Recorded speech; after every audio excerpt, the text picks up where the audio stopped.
delicious. And you did it for your daughters. Yeah. I know. That's the.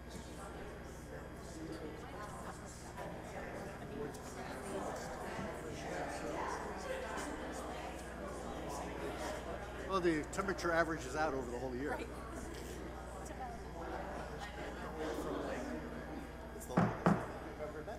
Let the record reflect, we have reconvened with all members present. For those who are able, please rise for the Pledge of Allegiance. I ask you to remain standing after the pledge.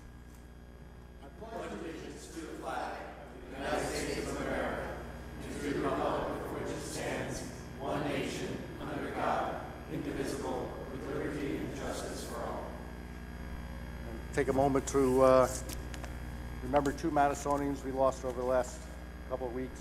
Roberta Dunn, age 89, lifelong resident of Madison, passed away on September 27th. She was housewife, former co-owner of Dunn's Paint and Hardware in Madison. I once picketed for them when they were being evicted by the A&P. Roberta's family, which was the one branch was the D. Hart Beers family, were early settlers of Madison dating back to colonial times. Her grandparents, Mitchell family, arrived in America with a delegation from France that dedicated the Statue of Liberty. Graduated from Madison High School in 1952, member of St. Vincent's Church. She served on many committees with her husband, who many people know, our mayor, Jack Dunn. And she served on veteran, civic, and private projects, including the Madison 9/11 Memorial, the James Madison Bust on Waverly Place, Madison Memorial Day parades, the paver program at James Park, the memorial book, Always With Us. She also served as a volunteer for the Heart Association at Kings Road PTO. Had a passion for jigsaw puzzles, nature and wildlife, and watching the morning sun come up on her walks around Fawn Lake. Of course, she loved her family, who had a very strong Madison connection. She is survived by her husband, Jack, two sons and their spouses, retired Madison firefighter Jack Dunn, and his wife, Eileen, Fire Captain Rob Dunn and his wife, Susan, four grandchildren, John, Colin, who works at DPW, Ryan and Dylan, and one great-grandchild. We also remember Stanley Von Hagen, of Madison, who died on September 20th. He was 86. Distinguished and treasured professor of pharmacology for many years at the University of Medicine Dentistry for New Jersey before his retirement. He was a gifted and teacher, educated future medical professions. Survived by his wife of 65 years, and two daughters, Karen and Leanne, and 5 grandchildren. Born in Nashville, and earned his BS from Carson Newman, and where he met Gene, and then earned his PhD from Vanderbilt University. He settled in Madison in 1967, and he accepted a position as professor of University of Medicine and Dentistry in Newark. He had the opportunity to visit every state in the United States, and he was also voracious reader and loved music, self-taught musician, played guitar, auto harp, banjo, dulcimer, and rhythm bones. And used to perform in Newark and Madison public schools, so some who may be watching at home may have heard him play. And he also, in later years, spent many time at the Y. So let's take a moment to remember Roberta Dunn and Stanley Von Hagen, and let's pass our thoughts on to the families and friends that they leave behind.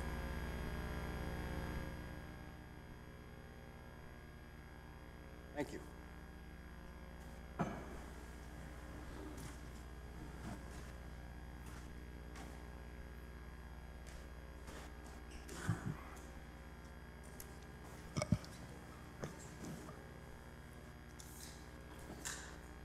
I have a motion of the executive minutes of September 23rd, 2024. So moved. Second. All in favor? Aye. Right, and a motion for the regular minutes of September 23rd, 2024. So moved. Second. Any corrections or discussion? All in favor? Aye. Welcome all. I'm sorry we had a little late start. And we had a late start to our executive session. We had a presentation at the Morris County Open Space Committee, and got to push things back a little bit. But welcome back, everyone. We had a little extra week in between meetings, and the holiday weekends have put us 3.5 weeks after our last meeting. And for the first time in 3 years, the first Saturday of October, there was not a nor'easter nor remnants of a hurricane passing through. In fact, you couldn't ask for a nicer day or even a better Bottle Hill day.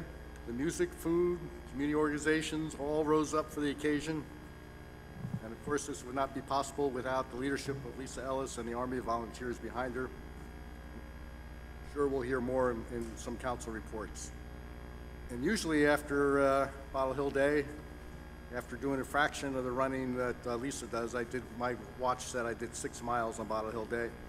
I usually just go home and collapse, but this year I joined my fellow classmates, the Madison High School class of 1974, for our 50th class reunion. I know it doesn't look like it could be 50 years since high school, but it was great for all the class members who traveled afar to be able to enjoy Bottle Hill Day.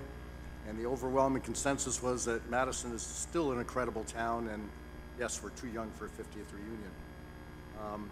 And the day before Bottle Hill Day, the new Dodge Field playground opened up, and I live just down the block from the playground, and I can tell you from the sights of many children running around, and if I even with my window shut, I can tell you the kids are having a great time, because the noise that's coming from that playground is incredible. They do love it. So on Saturday, October 26th at 2 p.m., we will have a ribbon cutting for the playground, and a great opportunity to thank many that made that happen, especially former Councilwoman Deb Cohen, whose leadership and perseverance truly made it a reality. And a couple employee announcements. Anniversary: Chief Lineman Ron Meyer celebrated his 25th anniversary on October 4th. And the Employee of the Month for October is Court Administrator Brianna Diamond. Since Brianna started as administrator for the Joint Municipal Court, she's made numerous improvements and upgrades to the way the court functions on a daily basis. She's always pleasant and helpful when dealing with attorneys, residents, and members of the law enforcement. So we can congratulate her as the Employee of the Month. And last month, last meeting, we heard from a lot of the North Street residents sharing their concerns about the pump station at North Street and the backup of sewage that happens during heavy rain. So I just want to share the update on this, what we've taken. So what happened, it happened during a power outage that left the backup in their basements, and it's certainly very frustrating for them.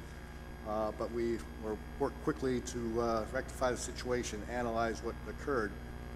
So the power outage, we had 2 in August. The second one was when JCP&L lost both feeder lines that came into Madison, so we had a town-wide outage.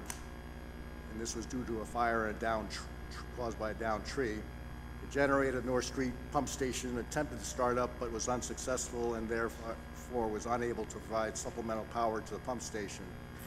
And that, coupled with the couple inches of rain received, caused a backup into the residents' basements. So since then, we've made emergency repair to the generator to ensure that it's operational when the power goes out, and ensuring that the routine testing takes place, and so it is ready and running to go. We've engaged a local engineer to analyze the performance of the generator and the pump station as a whole, and once we have received a report, we'll meet with residents in the impacted area to share the outcome of the report and any additional steps that can be made to ensure that this does not happen in the future. Also, as was mentioned, that they could process tort claim notices, and we have processed several from property owners on North Street, and encourage any others experience damaged and have not submitted a claim to do so as soon as possible. And part of the engineer's review will certainly be to look at why we are getting so overwhelmed with stormwater during these events, because this is a sanitary sewer pump, and so it can handle the day-to-day, but it's when it gets overwhelmed by the stormwater that we have issues. And lastly, let me get some water because my mouth is obviously not working. I don't think there's anyone here from MASA. So we have proclamation for MASA Red Ribbon Week, whereas alcohol and drug abuse affects individuals, families, and communities across the nation, and whereas it's imperative that visible, unified efforts by community members be launched to prevent drug abuse, and whereas Red Ribbon Week offers citizens the opportunity to demonstrate their commitment to drug-free lifestyles, and whereas Red Ribbon Week will be celebrated in communities across the nation from October 23rd through the 31st, and whereas businesses, government, law enforcement, media, healthcare providers, religious institutions, schools, and other community-based organizations will demonstrate their commitment to a healthy, drug-free lifestyles by wearing red ribbons and participating in drug prevention activities. And whereas the Borough of Madison, along with the Madison Alliance Addressing Substance Abuse, known as MASA, further commits its resources to ensure the success of Red Ribbon Week. Now therefore, I, Robert H. Conley, Mayor of Borough of Madison, on behalf of the governing body, hereby proclaim October 23rd through 31st as Red Ribbon Week and encourage residents to participate in drug prevention education activities, not only during Red Ribbon Week, but throughout the year, making a visible statement that we're strongly committed to a drug-free lifestyle.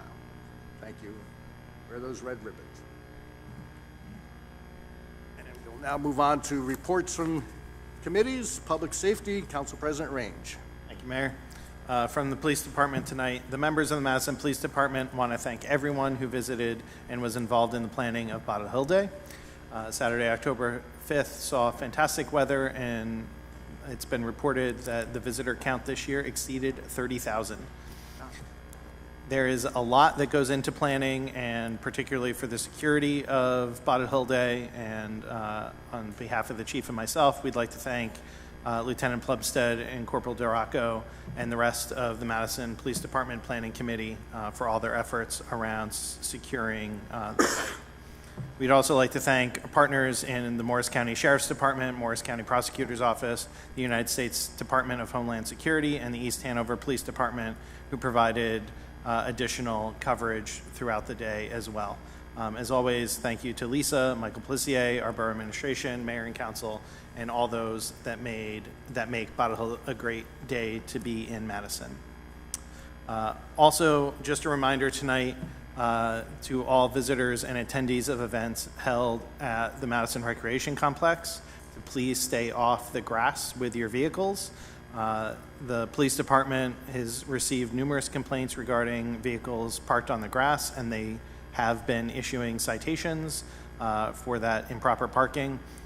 So save yourself the trouble and go park at the overflow parking lot at the Madison High School. They have put out the electronic sign to remind people that that is where overflow parking is. And the police department continues to work with the recreation department to communicate the same to all visitors, including visiting teams and their supporters. From the fire department tonight, for the month of September, the fire department responded to a total of 206 calls. This included 76 fire calls and 130 EMS calls, with 82 people being transported to the hospital. There were also 16 home sale CO inspections performed and a total of 54 fire prevention inspections throughout the borough as well. At the fire department's annual dinner on October 4th, Lieutenant Evan Webb was awarded Career Firefighter of the Year. Lieutenant Webb was instrumental in helping coordinate and getting the EMS division up and running. Volunteer firefighter Joe Gilmore was awarded Volunteer Firefighter of the Year. Firefighter Gilmore dedicates a lot of time to the fire department and is a big part of helping get new volunteers. And as we all know, we've had a number of new volunteers in the recent couple of years here. We're very proud of both Evan and Joe and congratulate them both. The fire department also had a very busy day on Bottle Hill Day and enjoyed cooking at the car show and giving tours of the various apparatus and their facility. Chief Wickman and Captain Longo from the police department attended a reliability first tabletop exercise on October 9th. The exercise was regarding safety and security of the electric infrastructure during a large-scale event. Captain Longo and Chief Wickman were able to talk about fire and police operations with representatives from the New Jersey Board of Public Utilities, PJM, and several New Jersey utility companies. And lastly, from the fire department tonight, the Fire Prevention Bureau has started their fire safety visits at our elementary schools and preschools to coincide with October being Fire Prevention Month. Preschoolers and kindergartners are getting visits with a fire truck, and Captain Blair is doing safety presentations for the older children. And just from the joint court tonight, September 2023 to comparatively to September 24 saw an increase of a total of 298 cases, most of that increase being nothing that serious, traffic and parking ticket increases compared to the same month last year. And later tonight, we will be voting on a resolution that appoints the part-time violations clerk, Adrian Morales, from that position to be a full-time deputy court administrator. Adrian joined the municipal joint court in May and has become a real asset in that short time, and we're excited to welcome him to the new position in our court. That's all from public safety. Thank you, Mayor. Finance and Borough Clerk, Ms. Ehrlich. Thank you, Mayor. The administration reports that in the beginning of 2023, the Borough switched health insurance providers from the New Jersey State Health Benefit Plan to the North Jersey Municipal Employee Benefits Fund. The state plan had increased by over 20% that year, whereas the new provider was increasing about half as much. Our health insurance plan pricing came in earlier this week, and it is expected to go up approximately 15%, which is still below this year's increase for the state health benefits plan. Other insurance costs are going up as well. The Borough is a member of the Municipal Excess Liability Morris County Joint Insurance Fund, known as the JIF. Our policy with the JIF covers workers' compensation, general liability, environmental liability, property, equipment, vehicles, employment practices, and cyber insurance, as well as coverage for volunteers and the governing body. The Borough's bill for 2024 was $1,142,198 million, and that cost is expected to go up approximately 10% next year. The Finance Department reports that the Borough will make a semi-annual debt payment of $1,682,112. These bonds were first issued in 2008. Then refunding bonds were issued in 2014 so we could benefit from a lower interest rate. The projects funded by this debt include the new public safety complex, prior renovations to Borough Hall, and a new fire truck. We have 5 more years of payment on this debt. Additionally, the Finance Department is working on the annual New Jersey Division of Local Government Services Best Practices Checklist. We anticipate reporting out the results of this exercise at the next council meeting. From the Tax Collector's Office, the tax collector recently held the annual tax sale. One lien was placed on a property due to unpaid 2023 utility and property taxes. The tax collector also mailed out added/omitted tax bills last week. These bills account for any increase in the value of a property that hasn't been billed. For example, added taxes due to an addition or new construction. The fourth quarter tax added amount is due on November 1st with a 10-day grace period. This should be paid in addition to the bill you already received this summer. The tax collector's office can help with any questions regarding the bill itself, but anyone with questions about the value of the added assessment should contact the tax assessor's office. And finally, the tax collector's office would like to remind residents that the deadline to file for this year's property tax relief, known as Senior Freeze, is October 31st. Please give them a call or stop into the tax collector's office if you have any questions. Thank you. Thank you. Public Works and Engineering, Mr. Landrigan. Thank you, Mayor. DPW, this from DPW, leaf piles should be put on the curb with no sticks, rocks, or trash mixed in. They will continue to work with their vendor to get them all picked up. All leaf equipment has been serviced. DPW has ordered a new hybrid truck, and residents should see that in the near future. The sewer department is performing routine jetting of the sewer lines. Check rosenet.org for updates. And finally, DPW is getting numerous tree requests since the storms over the summer. They have a long list of tree work, and their vendor is working on the list weekly. Thank you, Mayor. Thank you. And Utilities, Mr. Alan Pudas. Thank you, Mayor. Welcome, everybody from the community. From the electric utility, Jim Mattina is retiring as our electric utility superintendent after 38 years of service to the borough. On tonight's agenda is a recommendation to hire Chief Lineman Vince Patty to replace Jim, effective November 1st. Vince has 17 years of experience in our electric utility, and I have every confidence that he'll maintain the high level of performance and efficiency that Jim established. This promotion, once approved, will generate future additional personnel actions to fill the chief lineman position and hire a new lineman to maintain full staffing. Our electric crews will shortly be removing the overhead street lighting poles at the Cook Avenue reconstruction project and replacing them with historic light poles and fixtures. They also installed the infrastructure to double the amount of EV chargers in that parking lot when it reopens. The electric personnel installed temporary service poles to provide electric service for Bottle Hill Day operations. The administrative staff is compiling an inventory of equipment and supplies with special emphasis on ordering essential long lead items like transformers and poles to ensure an adequate supply for the borough. From the water department, fire hydrant flushing is ongoing. This annual inspection process will continue through early November. Residents are encouraged to run their tap if there's any slight discoloration in their water. Meter Tech, the contractor that we hired to install the new water meters, continues to replace water meters throughout the town. Hundreds of meters have been replaced and a few hundred are left. Residents are encouraged to call 908-412-0515 to schedule an appointment or online at metertech.net. The United States Environmental Protection Agency has strengthened the testing requirements regarding forever chemicals, known as PFAS. The borough's licensed water operator has expanded our testing and sampling protocols to now monitor these chemicals in our water supply. The borough has also joined the national class action lawsuit against the manufacturers who produce these dangerous chemicals. That's all, ma'am. Thank you. Community Affairs, Ms. Honahan. Thank you, Mayor.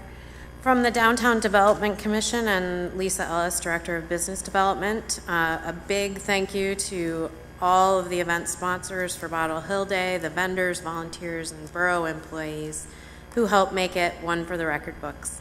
The weather was perfect, as we've already talked about, and looking forward to the 50th anniversary of Bottle Hill Day next year, October 4th, 2025. So get that on your calendar. Thank you so much to Lisa Ellis and Michael Pelessier for all their hard work. The Madison Farm and Artisan Market continues to be open for business every Saturday through December 14th in the Prospect Street parking lot from 9 to 2 and continues to be very successful. The next regular meeting of the Downtown Development Commission will be held Thursday, October 17th, tomorrow at 7:15 down the hall. The Chamber of Commerce is offering a seminar to discuss the compliance and impacts of the Corporate Transparency Act. All are welcome to join on Thursday, October 17th at 8 a.m. at Affinity Federal Credit Union. Check out the family-friendly scarecrows downtown, sponsored by our local businesses. They are out there starting on October 16th today through November 1st. The Madison Area Chamber of Commerce will host the 2024 Halloween Parade and Magic Show on October 26th from 12:30 to 3, making downtown very busy, so heads up on that. And trick-or-treating will happen after the Magic Show. The Chamber and the DDC are presenting a new event called the Rose City Dog Day and Parade, which will be on November 2nd from 11 to 2. Karen at the Madison Chamber or Lisa Ellis can answer additional questions regarding that parade. And from the Madison Community Arts Center, over 50 paintings by area artists from the DeBerry Studio in Florham Park are being displayed through November 25th. The Film Society on October 18th will be screening Food and Country, the groundbreaking film examining the precarious state of America's food system. There will be 2 viewings. Brand new improv comedy group, Too Old for That will present their very first show on Wednesday, October 30th at 8, and the Baroque Orchestra of New Jersey will present a free concert on September 27 at 4. Other events can be found on madisonartsnj.org. One other shout out for the Repair Cafe, which is being hosted by Rotary at Grace Church on November 2nd. Knife sharpening, light fixtures that might be broken, bikes, all things fabric repairs and more. Bring your things and get it done for free, and don't throw it in the landfill. Thank you. And Health, Mr. Forte. Thank you, Mayor. From the Health Department. The Health Department is now offering free influenza vaccinations to homebound residents and their caregivers. To schedule a homebound vaccination, please call the Health Department at 973-593-3079. The Health Department also encourages all residents 6 months and older to get their flu vaccine before Halloween as part of the Basian Before Halloween campaign. The CDC recommends that all residents 6 months and older also get an updated COVID vaccine. A COVID vaccine is now recommended annually to protect against variants and reduce the risk of hospitalization and developing long COVID. Thank you, Mayor. Thank you. Now we move on to communications and petitions. None received, Mayor. All right, now we're on to the first of two invitations for public comment. This one is limited to only the items on our agenda discussion or the resolutions. If you want to comment on another topic, we'll have another discussion period coming up shortly. And these are the topics you may comment on during this session, and our agenda discussion is the 2024 capital projects update, and these are the resolutions you may comment on, and these will also be part of the consent agenda at the end of the meeting. Resolution 276 is appointing Anthony Amarato to the position of truck driver in the Public Works Department, an annual salary of $56,996. Resolution 277 is authorizing the purchase of a public works vehicle under Educational Services Co-op, price of $50,227. Resolution 278 is enabling resolution for open space acquisition for Green Acres. This is to support the MRC purchase. The resolution 279 is authorizing a developers agreement between the Borough of Madison and Hoi Ting Kong and Hoi Tang, block 2502, lots 2101 and 02. This was a subdivision. Resolution 280 is authorizing courtesy use of a portion of the public safety complex by VASAL ID training for law enforcement instruction. Resolution 281 is authorizing courtesy use of a portion of the public safety complex by Freddie Dickinson for graduate courses. Resolution 282 is approving property tax exemption status for tax block 911 lot 8, effective January 1, 2025 for wartime service connected disability. Resolution 283 is approving temporary signs for the Madison Guild Christmas Tree Fund through November 21st through the end of December. Resolution 284 is approving the annual Halloween parade, which we just heard about by the Chamber of Commerce, to be held on October 26th. Resolution 285 is approving the annual first annual Rose City Dog Day and parade sponsored by the Madison Chamber, which you already heard about. Resolution 286 is promoting Adrian Morales to the position of Deputy Clerk Administrator, as reported already, at the annual salary of $56,000. Resolution 287 is appointing Jennifer Daly to the position of part-time office assistant at $27 an hour. Resolution 288 is authorizing Christmas tree sale at Dodge Field from November 23rd through December 21st by Rotary Club. Resolution 289 is appointing Vincent Patty, and we've also heard about this, as electric utility superintendent, annual salary of $155,000. Resolution 290 is accepting donation from former Masonic Lodge for fire department. This is the amount of $5,000 for the purchase of Knox boxes and other fire equipment. And Resolution 291 is approving a Jacob Henry Perkins Trust disbursement of $2,200 and $2,500. $2,255. Oof. It's, my mouth doesn't work on Wednesdays, I guess. So those are resolutions you may comment on.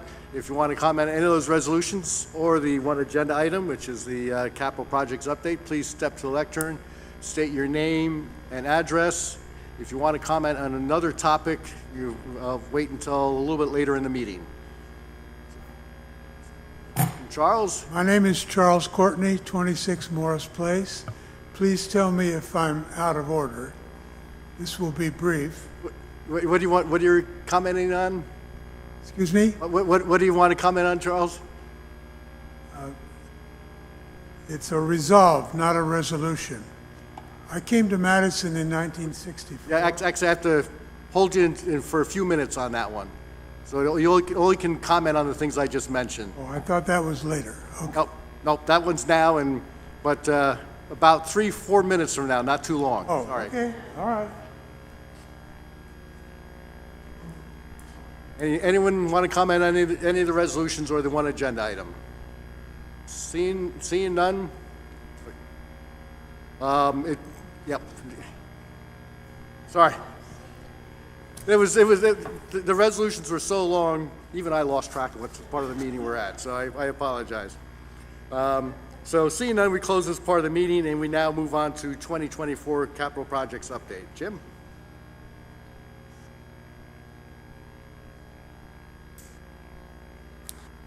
Thank you, Mayor. Administration wanted to give a quick update to council on some of the capital projects that have occurred over this past summer. I think everyone's very happy with some of these, especially this first one, the Dodge Field Accessible Playground. You talked about that a few minutes ago, Mayor. It has been a resounding success. Most importantly, we want to remind everyone that the ribbon cutting is going to be Saturday, October 26th at 2 p.m. I want to thank everyone that was involved in that, especially Deb Cohn and Susie Whitehorn for their guidance on the design. Very helpful from concept all the way through to execution to have their input. The next slide, Cook Plaza parking lot, moving along, not nearly as quickly as we would like, but moving along. This is going to enhance safety. The deteriorated conditions of the parking lot were a problem, and it will relocate all the handicap parking and bring it up closer to the businesses and make it a much more attractive parking lot worthy of our main parking lot in the downtown.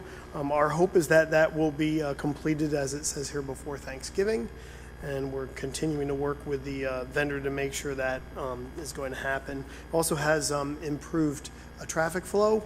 I've never been to any other parking lot that has every aisle brings you back out into the road.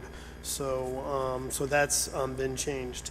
Next slide is the milling and overlay. We did municipal mill and overlay on municipal roads on Knollwood, Longview, and Valley, and then the county roads, Park Avenue and Green Village Road, are slated to be done.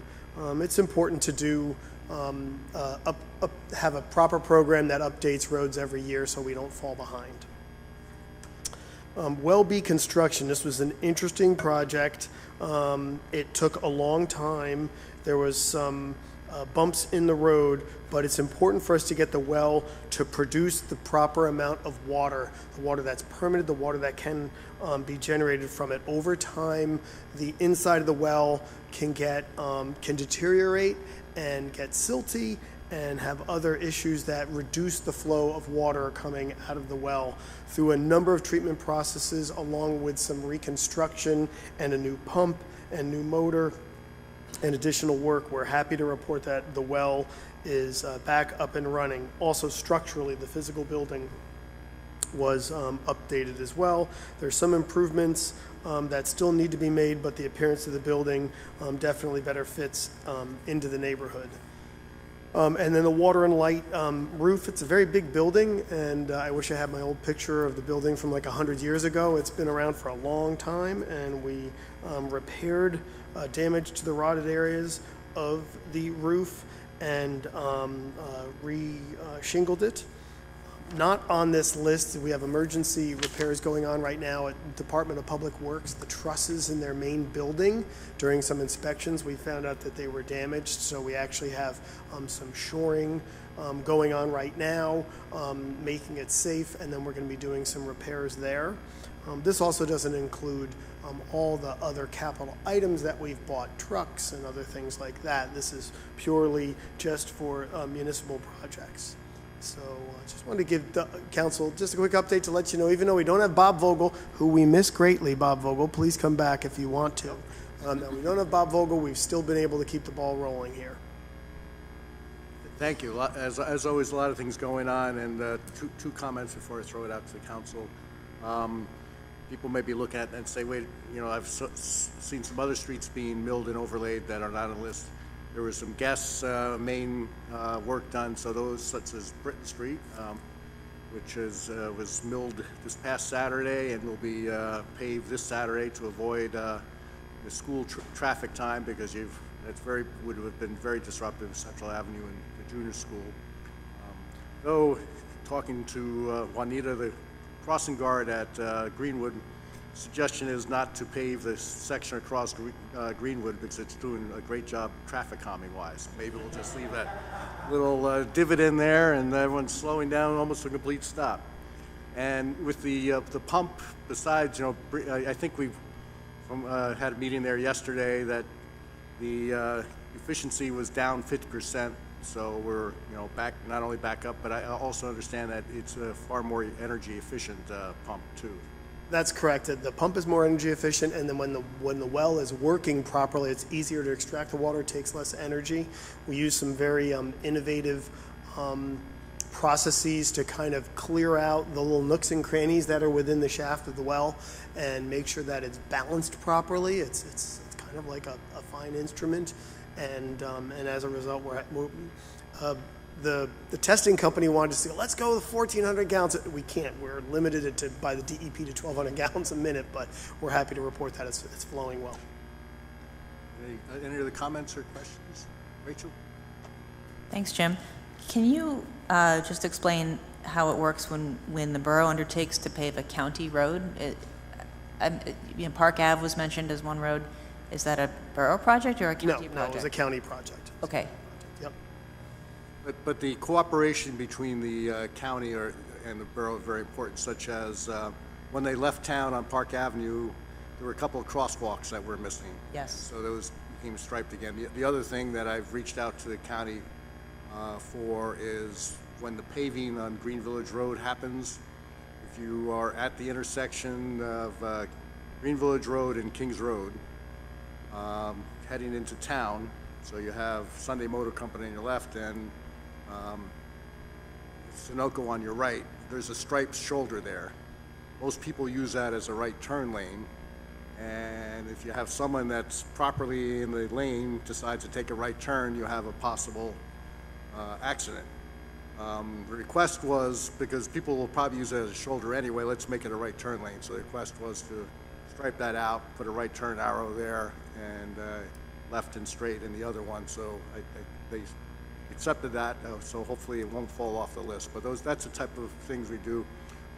When Central Avenue was repaved a good number of years ago, we did the sidewalks ahead of time and curbing in cooperation. Also related to this, since I'm on a roll, is the fact that Madison, like many towns, has a traffic complete streets policy, which means every time we look at a reconstruction, we look at pedestrians, bicyclists, and vehicles along with the residents. The county is pretty much in the process of repaving as is, and I've asked and had a great meeting with them about creating a county policy that would cooperate with towns that already have complete street programs so they could complement what's going on. I said, you know, in a town that doesn't have a program, it doesn't make sense to create a complete street island, but towns like Madison, it is very important. So hopefully we'll see the county, and the Avenues in Motion is working with Warren County and said they will work with Morris County on that policy. Great. Anything else? Off topic, Mayor, I just want to report that we've already had 2 applications for the utility program, for the utility efficiency improvement program, so we're happy about that. That's up and running. Excellent. All right, thank you very much for the update. And now is our second opportunity for public comment, and this is when you may comment on any topic, even those that were not on my long list. So Charles, welcome back, and great to have you here. Same name, same address. All right. I came to Madison in '64, raised my family here, and had my working life here. But less than a month ago, I moved. And my house is soon going to be sold. But before I moved, I received my mail-in ballot from Morris County. But as soon as I moved to New Providence, I registered to vote, and a few days ago, I received a ballot from Union County. I could vote twice, but I honor our tradition of free and fair elections. Voting is a right. It's a solemn privilege. So, to make sure that I keep my resolve, I'm cutting my Morris County ballot and will mail in my Union County ballot in due course. Thank you for your attention. I have a short drive before I sleep, so I will excuse myself.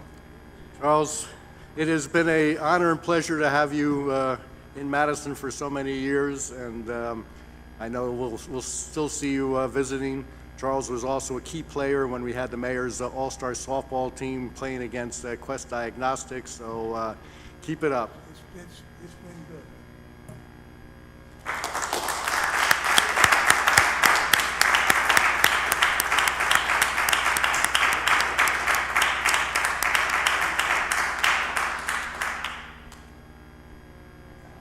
It is tough one to follow.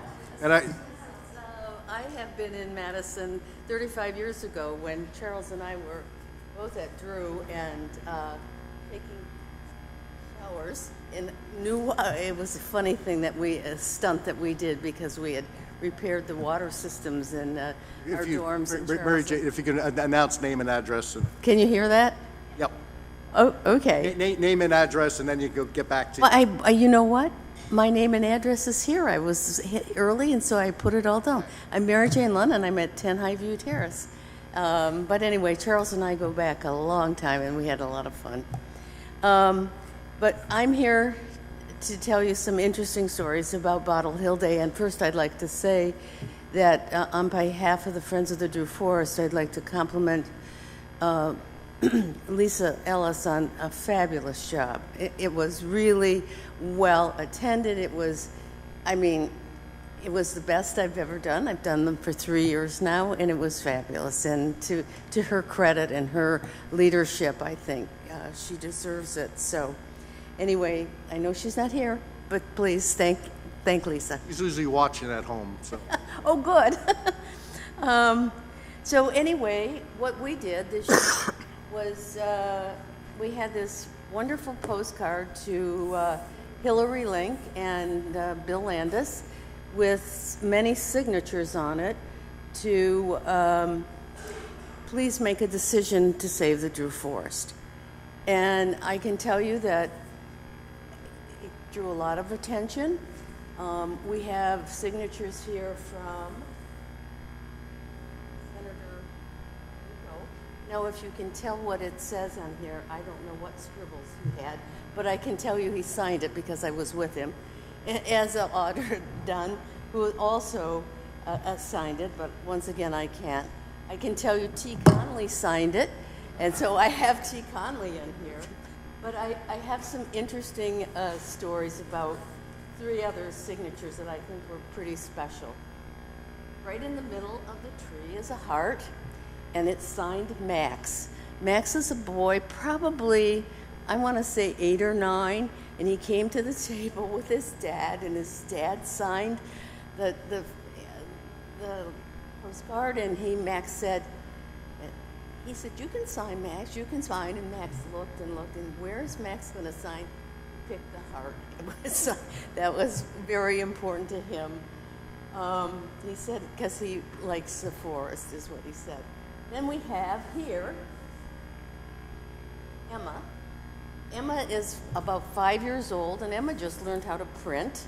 And so Emma printed her name, and then she looked up at me and said, "My brother wants to save the forest too." Her brother's about 3. He can't print. Can I sign it for him? And so I now have Emma and Nolan who have signed this card to President Lake and Chairman Landis, hoping that they understand that the reason we want to save this forest is for the next generation. And I thank you for your support. Thank you, Mary Jane. Would you stay with the postcard? Is that okay? Thanks, Mary. Sure. So, my name is Joe Basralian. I live at Fairfax Terrace in Chatham Township. And I'm also a board member of Friends of the Drew Forest. And when I looked at this postcard with the names arrayed quite beautifully around the tree, it reminded me of what I saw this morning in my own yard. I have a small yard. It's usually pretty quiet, even though I plant native plants. And it's usually pretty quiet, but this morning, suddenly, 5 or 6 different species showed up at once. There were grackles, there were 2 northern flickers, I think a couple, a pair, they're always together, a Carolina wren, a robin, and then squirrels and chipmunks, all at once. What are they doing? Well, sort of like people do, they're gathering for food and safety together.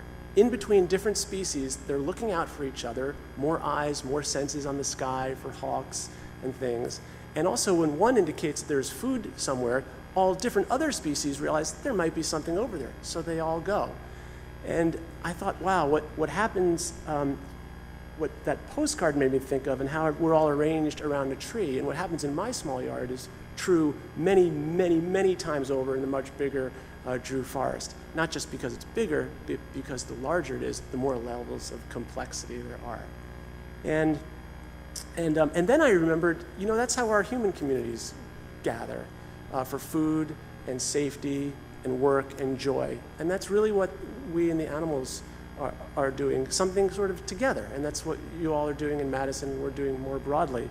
Of course, we also depend on nature, as you know, for cleaner air, cleaner, more abundant water, stormwater control, de-stressing, lower heat, and so many other things. So, Mary Jane, I've tabled with Mary Jane a few times. It is so much fun. If anyone would like to join her, please do. But that's what I got out of this beautiful collection of our community members' signatures. So thank you for allowing me to speak, Mayor, and everyone else. Thank you, Joe. Anyone else wishing to comment, please step forward. Okay, seeing no one else, we close this part of the meeting, and I have to just go back one step because I'm anxious to get Charles up here. I forgot to just announce that there are no ordinances for hearing, which is item 14, which is why we jumped so quickly to the invitation for public comment. And now we move on to introduction of ordinance. Will the clerk please read the statement? Yes, the ordinance scheduled for first reading has a hearing date set for Wednesday, November the 13th, 2024. It will be published in the Madison Eagle, posted on the bulletin board, and made available to members of the public requesting same. I call it ordinance for first reading and ask the borough clerk to read said ordinance by title. Ordinance 31-2024, ordinance of the Borough of Madison amending and supplementing Chapter 113 of the Borough Code entitled Housing Standards regarding lead-based paint inspections. Mayor, I move ordinance 31-2024. Second. Comment on the timing of the hearing, since we have less than 2 full weeks before our next meeting. That's why we're skipping a meeting. And this is a ordinance that is following state regulations and starting the program here in Madison. Any other comments? Roll call vote, please. Ms. Ehrlich? Yes. Mr. Landrigan? Yes. Mr. Range? Yes. Mr. Harlan Pudis? Yes. Ms. Honahan? Yes. Mr. Forte? Yes. Now move on to consent agenda resolutions. Will the clerk please read the statement? Consent agenda resolutions will be enacted with a single motion. Any resolution requiring expenditure is supported by the certification of availability of funds. Any resolution requiring discussion will be removed from the consent agenda. All resolutions will be reflected in full in the minutes. Mayor, I move the consent agenda resolutions 276-2024 through 291-2024. Second. Any discussion or any that need to be pulled? Tom? So 278, 2024 is about Green Acres money that's we